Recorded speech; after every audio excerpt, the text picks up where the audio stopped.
मंडळी, मी आहे आज अहमदपूर तालुक्यातील कोळवाडी या गावामध्ये. प्रतिवर्षाप्रमाणे या गावामध्ये एकदम भक्तिमय वातावरणामध्ये या गावामध्ये श्री महादेव मंदिरामध्ये या ठिकाणी तुम्ही बघत आहात हा सगळा सोहळा सुरू आहे. आणि या ठिकाणी स्वयंभू जागृत श्री अन्नपूर्णेश्वर महादेव मंदिर असं या मंदिराचं नाव असून या पंचक्रोशीमध्ये हे मंदिर प्रसिद्ध असून या ठिकाणी अनेक भाविक या ठिकाणी या सोहळ्यामध्ये उपस्थित राहतात.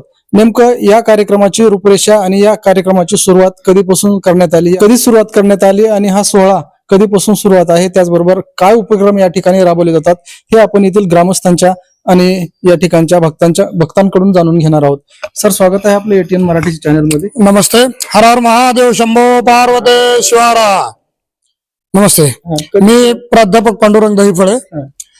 हा जो आमचा सोहळा आहे हा मागील 23वा वर्ष आहे. 23व्या वर्षापासून या सोहळ्याची सुरुवात झालेली आहे. याची सुरुवात अगोदर म्हणजे महाराष्ट्रामध्ये सर्वप्रथम भागवत कथा होत नव्हत्या अगोदर. भागवत कथा एक चिखली, आपल्या शेजारी गाव आहे चिखली म्हणून, तिथं भागवत कथा झाली स्वर्गीय नारायण महाराज पुसतकरांची. आणि ती कथा आमच्या गावातल्या काही वारकरी भगिनींनी ऐकली, काही भाविकांनी ऐकली. त्यावेळेला इथं फक्त एक छोटंसं मंदिर होतं, सभामंडप वगैरे नव्हता. आणि माझे वडील स्वर्गीय आदरणीय परमशिवभक्त दिगंबर दादा दहीफळे इथं असायचे. तर मंडळी या ठिकाणी आली आणि दादांना विनंती केली की आपण ही असा एक कथा या ठिकाणी घेऊया. आणि मग कथा घ्यायची तर आर्थिक परिस्थिती तोलामोलाची असल्यामुळे कशी घ्यायची. तर मग त्या माता भगिनींनी सांगितलं की आम्ही 200-200 रुपये गोळा करतो सगळ्याजणी मिळून गावातल्या, आणि आपण या ठिकाणी सप्ताहाची सुरुवात करूया. मग त्यावेळेला दादांच्या मार्गदर्शनाखाली गावातील माता भगिनी, वारकरी भगिनी आणि गावातील ग्रामस्थ मंडळ सगळे समोर आले आणि या छोट्याशा सप्ताहाची सुरुवात झाली.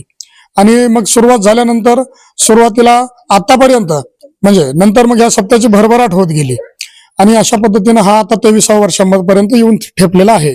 बरं, आता या सोहळ्यामध्ये पंचक्रोशीमध्ये अशी या ठिकाणी आख्यायिका आहे. जागृत देवस्थान आणि या जागृत देवस्थानाचे ज्या पंचक्रोशीतून सर्व भाविक भक्त येतात त्यांच्या दानातून हा सर्व काही सोहळा पार पडतोय. मात्र या ठिकाणी वस्त्रदान किंवा अन्य काही सामाजिक उपक्रम राबविले जातात. आता सर्वप्रथम तुम्हाला मला सांगायला आनंद वाटेल की अगोदर म्हणजे माझे जे वडील आहेत स्वर्गीय, माझे आजोबा, तर आमच्याकडे कावडीचा मान आहे गावच्या. कावड म्हणजे काय असते तर पाडव्याच्या दिवशी बसून माधव पार्वतीचं, शिव पार्वतीचं लग्न लागतं शिखर शिंगणापूरला, तशा पद्धतीची कावड आपल्याकडे असते. 12 दिवसाचा उपवास असायचा. आता आमच्या अर्ध्या गावाला उपवास असतो. आणि मग त्या काळामध्ये मान कावडीचा वडिलांकडे असल्यामुळं वडिलांना कायम वाटायचं की आपलं एक महादेवाचं मंदिर असावं, आणि गावामध्ये एकही महादेवाचं मंदिर नव्हतं. मग त्यावेळेला कुठंतरी नवस केला गेला किंवा कुठंतरी इच्छा झाली की मंदिर बांधायचे. पण ते मंदिर बांधायची इच्छा असताना आर्थिक कारणामुळे म्हणा किंवा बाकीच्या कारणांमुळे म्हणा त्याला विलंब होत होता. आणि विलंब होत असताना 1-2 वेळेला याच ठिकाणी काही चमत्कार झाले. आज आता विज्ञानाच्या युगामध्ये तुम्ही त्याला योगायोग म्हणू शकता. तर काय चमत्कार झाला की माझी आई या ठिकाणी लसूण खुरपत होती. खुरपत असताना अचानक नागदेवतेनं दर्शन दिलं. एकदम नाग फणी काढून उभा राहिला आणि फणी काढून उभा राहिल्यावर आई अशा एकदम घाबरून असं मागे पडून त्यांनी आरडाओरडा करून बोलवूजेपर्यंत नागदेवता चंपत झालेली होती, गायब झालेली होती. ती एक होते. त्याच्यानंतर दुसरं की मी लहान असताना घरी झोपलेलो असताना आमच्या अंगावरनं 2-3 वेळेला नागदेवता गेलेली आहे. म्हणजे आम्हाला इजा काही झालेली नाही, पण असा प्रकारे ते वारंवार आठवण करून देत होते भगवान की माझं मंदिर राहिलेलं आहे. आणि मग या मंदिराची स्थापना झाली. ते स्वयंभू यासाठीच आहे, कारण ते स्वतः होऊन या ठिकाणी आलेले आहेत. या मंदिराची जी काही प्राणप्रतिष्ठापना आहे ही आपले हरिभक्तपरायण दैठणकर महाराज, प्रल्हाद शास्त्री दैठणकर महाराज यांच्या हस्ते झालेली आहे. बाबांचे गुरु होते आणि त्यांच्या हस्ते प्राणप्रतिष्ठापना झाली. आणि प्राणप्रतिष्ठापना झाल्यानंतर त्या महाराजांचं, त्या महात्म्याचं एक वाक्य होतं की काही दिवसांमध्ये या ठिकाणी जत्रा भरेल. त्यावेळेला आम्हाला असं म्हणजे आश्चर्य वाटलं की आपलं गाव एवढं जत्रा, आपल्या गावाला जत्राच नसते, एक कावडीची यात्रा असते, ती पण 1 दिवसाची. फक्त इथून कावड घेऊन नाचवत जातो आपण. तर ते म्हणे की या ठिकाणी यात्रा भरेल. पण ते यात्रा आम्हाला त्यावेळेला काही खरं वाटलं नाही. पण आता या सप्ताहाच्या निमित्तानं ज्यावेळेला आम्ही पाहतो की गावोगावून भाविक येतात आणि देणग्या पूर्ण महाराष्ट्रभरातून देणग्या या ठिकाणी येतात, तर एका जत्रेचं स्वरूप आज या ठिकाणी आलेलं आहे. महात्म्याचे शब्द खरे ठरलेले आहेत. आता राहिला तुमचा प्रश्न की सामाजिक उपक्रम काही राबवता का. तर आम्ही सामाजिक उपक्रम राबवतो त्या ठिकाणी, भरपूर सारे सामाजिक उपक्रम राबवतो. हे जागृत अन्नपूर्णेश्वर महादेव मंदिर कमिटी आहे. आम्ही स्वतः शिवशक्ती ग्राम विकास प्रतिष्ठान स्थापन केलेलं, मी त्याचा सचिव आहे. त्याच्यामार्फत आम्ही अग्निसंत माधव बाबांच्या मंदिरापासून, म्हणजे इथून 4 किलोमीटरवर गाव आहे ते मोळवण, तिथून ते आपल्या किनगाव पर्यंत आपण रस्त्याच्या दुतर्फा खूप सारे झाडं लावलेत आतापर्यंत. या ठिकाणी गावातील जे नवीन नोकरीला लागलेले गुणवंत विद्यार्थी असतील, प्रावीण्य मिळवलेले विशेषतः किंवा नोकरीला लागलेले, त्यांचा दरवर्षी या ठिकाणी आपण राजकीय मंडळी या ठिकाणी बोलवून, पुढारी मंडळी या ठिकाणी बोलवून किंवा सामाजिक क्षेत्रात काम करणारी मंडळी बोलवून आपण या ठिकाणी भरपूर सारं त्यांचा सत्कार करत असतो. दुसरं, मागील 3-4 वर्षापासून आपण या सप्ताहाच्या निमित्तानंच शिवशक्ती ग्राम विकास प्रतिष्ठान अंतर्गत एक स्किल इंडिया बेस्डचं रीड इंडिया नावाची एक नवी दिल्लीचा NGO आहे, त्यांच्या मार्फत आपण वेगवेगळे उपक्रम या ठिकाणी राबवलेले आहेत. आता तुम्ही बघू शकता की या ठिकाणी TV आहे. आता या गावातील तरुण मुलांसाठी मार्गदर्शन मिळावं, त्यांना याचं स्पर्धा परीक्षेचं मिळावं म्हणून ते केलेलं आहे. इथं पाठीमागं लायब्ररी आहे. लायब्ररीचा वापर आपण मुलांसाठी आणि महिलांसाठी, इथं पारावरची शाळा पण आपण चालू केलेली आता, की एक गावातली भगिनी आपली या ठिकाणी ज्या अशिक्षित महिला असतील किंवा हे जे लहान मुलं आहेत, ह्या लहान मुलांना शिकवण्याचं ज्याला, आणि सगळं आपण फ्री ऑफ कॉस्ट करतोय. त्यानंतर आपण किनगावला एक स्किल बेस्डचं शिलाई मशीन असेल किंवा ब्युटी पार्लर असेल, तर त्यांच्या माध्यमातून आपण हे पण सेंटर चालू केलेलं आहे. मसाल्यापासून भरपूर सारे उपक्रम आपण छोट्या मोठ्या प्रमाणामध्ये खूप सारे उपक्रम या ठिकाणी राबवतो, आणि त्याची प्रेरणा हे जागृत अन्नपूर्णेश्वर महादेव मंदिर आहे. नक्कीच या ठिकाणी ग्रामस्थांकडून आणि या मंदिराच्या ट्रस्टींकडून या ठिकाणी नाविन्यपूर्ण उपक्रम राबवले जात आहेत, सामाजिक उपक्रम, आणि त्यातून एक वेगळा संदेश देण्याचं कार्यही या ठिकाणी होत आहे. आता या कार्यक्रमामध्ये एकंदरीत दैनंदिन कार्यक्रम कसे आणि किती होतात, आणि या कार्यक्रमाचा शेवट हा कोणत्या दिवशी आणि कशा स्वरूपामध्ये होणार आहेत, हेही आपण त्यांच्याकडून जाणून घेऊ. सर, या कार्यक्रमाचा समाप्ती कधी आहे आणि कशा प्रकारे या कार्यक्रमाचे आपण हा 7 दिवसाचा आपला सप्ताह असतो, कथा असते. सप्ताहाची रूपरेषा अशी आहे: सकाळी विष्णू सहस्रनाम असतं, त्यानंतर ग्रंथराज शिवलीला अमृताचं पारायण असतं. ग्रंथाचं पारायण झाल्यानंतर आपण रामायण पोथी पण घेतो. त्या ठिकाणी पोथीला पंचक्रोशीतील वाचक सूचक येतात आणि ते हे करतात. त्यानंतर कथा असते, शिव महापुराण कथा, संगीत शिव महापुराण कथा. ही हरिभक्तपरायण आमचे गुरुवर्य मुंजाजी महाराज चाटे यांच्या या रूपाने आता त्यांचं 3रं वर्ष आहे. एकंदरीच्या सप्त्याचं 23वं वर्ष चालू आहे. नारायण महाराजांनी 16 वर्ष केली. त्यानंतर मध्ये मग वेगवेगळे बंडोपंत महाराज असतील, मुंजाजी महाराज असतील, असे शांतीनाथ महाराज असतील परभणीकर, तर अशा वेगवेगळ्या महात्म्यांनी या ठिकाणी कथावर्णन केलेलं आहे, आणि ही परंपरा अशीच चालू आहे. आता यावर्षी हा सभा मंडपाचं काम पूर्ण झालंय. आपण बघू शकता, हा भव्य दिव्य सभा मंडप या ठिकाणी झालेला आहे. हा सभा मंडप सांगायला मला आनंद वाटेल, कुठलीही सरकारी योजना न वापरता, विशेषतः की फक्त गावकऱ्यांचं आणि अन्नपूर्णेश्वर महादेवांच्या भक्त परिवाराच्या प्रेमातून आणि त्यांच्या देणग्यांमधून आणि उरलेलं जे आपले आमचे आधारस्तंभ आहेत, आदरणीय आमचे रामसाहेब, त्यांच्या प्रयत्नातून आणि त्यांच्या पुढाकारातून हा भव्य दिव्य सभामंडप या ठिकाणी उभा राहिलेला आहे.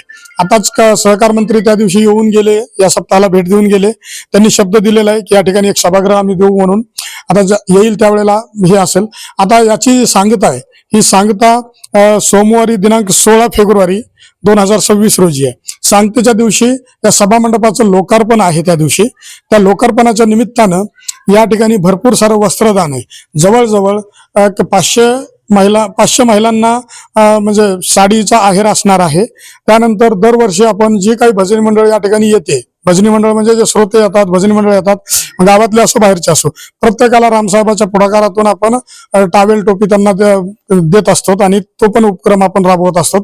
आणि आवर्जून रामसाहेबांचा कार्यक्रम आणि अन्नपूर्णेश्वर भगवंताचा कार्यक्रम म्हटल्यानंतर पंचक्रोशीतून जेवढे गुणीजन, गायक, वादक मंडळी असतील, कीर्तनकार असतील, जे परमार्थामध्ये विश्वास ठेवणारी मंडळी असेल, तर ती सगळी मंडळी या ठिकाणी आवर्जून 7 दिवसामध्ये हजेरी लावल्याशिवाय राहत नाही, असा हा कार्यक्रमाची रूपरेषा आहे. त्या शेवटच्या दिवशी गावातून दिंडी मिरवणूक होते. दिंडी मिरवणुकीला गावातल्या सगळ्या महिला भगिनी आमच्या सडा सारवण करून रांगोळ्या काढतात आणि भगवंताचं त्या ठिकाणी आगमन करतात, पूजन करतात. आणि त्यानंतर या ठिकाणी आल्यानंतर थोडीशी कथा होते, नंतर वस्त्रदान होतं आणि मग शेवटला काल्याचं कीर्तन आमचे जे मार्गदर्शक आहेत म्हणा किंवा आमचे जे श्रद्धास्थान आहेत हरिभक्त परायण प्रभाकर नाना झोलकर महाराज यांच्या काल्याच्या कीर्तनानं या ठिकाणी सांगता होते. खूप सारे महात्मे या ठिकाणी येऊन गेलेले आहेत. आता कालच विजयानंद महाराज सुपेकरांचं कीर्तन झालं. असे वेगवेगळे महात्मे या ठिकाणी येऊन गेलेले आहेत. सगळ्यांचे कृपा आशीर्वाद आहेत. आणि या ठिकाणी आल्यानंतर एक ऊर्जा निर्माण होते. या ठिकाणी नवसाची पूर्तता होते असे म्हणतात बरेच जण. आता कालच एक तुम्हाला घटना सांगतो, थोडस लांब ते वाईट पण एक सांगतो की एक 80 वर्षाचे म्हातारे आहेत, म्हणजे बाबा आहेत एक. ते बाबा माझ्याकडे आले. आता त्या बाबाची परिस्थिती हालाकीची असल्यामुळं काही जास्त काही देऊ शकत नव्हते, पण त्यांनी 500 रुपये घेऊन आले आणि मला सांगितलं की माझं नाव असं असं आहे आणि माझी एक इच्छा आहे, तेवढी लिहून घ्या आणि सांगा लोकांना. म्हटलं काय बाबा तुमची काय इच्छा आहे? तर त्यांनी सांगितलं की म्हटले मी अन्नपूर्णेश्वराकडे 4 मागणी मागितली होती मागील वर्षभरामध्ये. पहिलं की त्यांच्या एका नातवाला एक जीर्ण आजार झाला होता. असं कोणीच म्हणत नव्हतं की तो आता याच्यातून बचावल आणि परत येईल. हॉस्पिटलमध्ये सुद्धा त्याला कोणी भरती करून घेत नव्हते असं म्हणणं होतं त्यांचं. पण शेवटी ते थकल्यानंतर त्यांनी रामसाहेबाला कॉन्टॅक्ट केला. त्या मग रामसाहेबांनी त्याला मुंबईच्या कुठल्या तरी हॉस्पिटलमध्ये त्याला भरती करून घेतलं आणि उपचारांना त्याच्या शरीराने साथ दिली. त्याची आई रोज सकाळी पहाटे 3 वाजता वल्ल्या कपड्याने येऊन महादेवाला पाणी घालायची, महादेवाची आराधना केली.